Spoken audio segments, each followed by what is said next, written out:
Issue 32, Combat Patrol. More paints and the history of the Long War.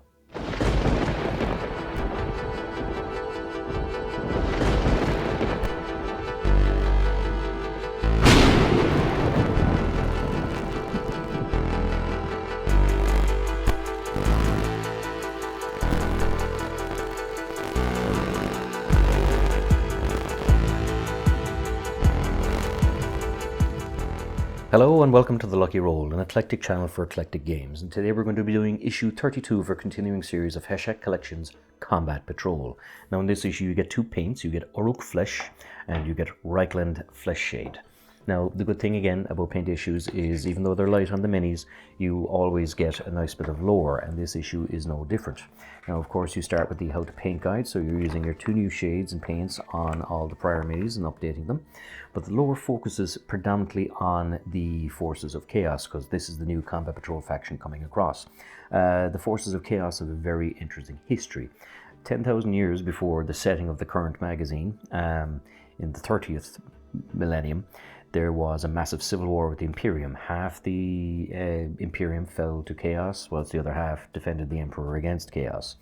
The spoiler alert, the Chaos Marines, the rebels, failed and retreated back into the Eye of Terror, which was kind of basically a pocket of the warp in this universe where they were protected from the vengeful Imperial forces. Their defeat has left them embittered and has left them angry, and because 10,000 years is a long time, a lot of them have kind of formed their own factions or their own allegiances, but they have never forgiven and will never forget their defeat at the hands of the Emperor and of the Imperium. So the whole aspect for the Chaos Space Marines is that they just want to finish the job, and it's called the Long War because as far as they are concerned, they never lost.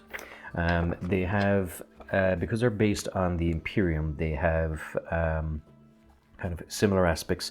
So a Chaos Lord would be similar to a Space Marine Captain.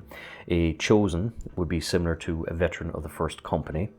You would have a Warp Smith, which would be similar to an Apothecary. And you would have a Possessed, which would be similar to a Heavy Armored Aggressor. So whilst the ideology has changed, the doctrine is still in some aspects the same. You have here, of course, some aspects just describing the traitor legions. So, of course, they're as varied as they are many.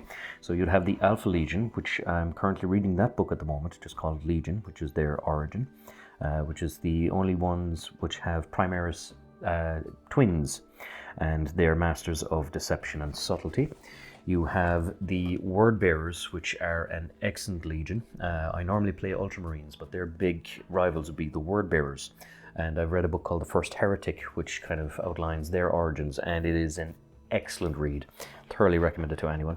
But the whole Imperial faith, which is what the 40K Imperium is based around, was started by the Primarch of the Word Bearers, and it's actually ironic that he was kind of labelled a traitor for proclaiming the Emperor as a god, only for his teachings, his ideology, and his doctrines to take root in the Empire and be a massive tool for the Imperium to kind of keep control of its citizens and to prop the Emperor up.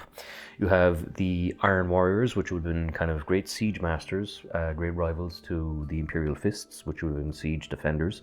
And you have the Night Lords, which, if people want to be nasty, are kind of like the 40K version of Batman, in the sense that they're very vengeful justice. Their leader, Korax, was a nasty enough guy, but they sought to kind of seek peace through just terrorizing and brutalizing people into submission and using fear as a weapon, which of course, is like only a shade away from kind of embracing total chaos itself. You have part 5 of the Bonds of Honor story, and you have here some more core rules such as the shooting phase and a scenario called Sands of Fate, which allows you to kind of just, gives you some aspects on how to play the game and a recap on what to do.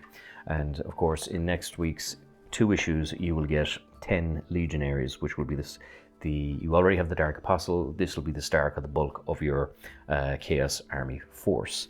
Now, the actual 2 paints you get as well are Reichland Flesh Shade. So this is It's a good paint for gold, actually, because it kind of dampens down Retributor armor a little bit, and then you can kind of dress it up a little bit again. So it's good for kind of bringing out shade and detail.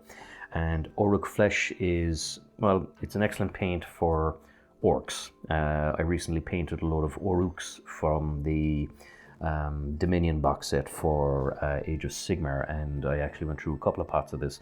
So it's always nice to have a third one. So as always, if you enjoy these videos, please like, subscribe, all that good YouTube stuff. And until next time, this is Sean from The Lucky Roll, signing off.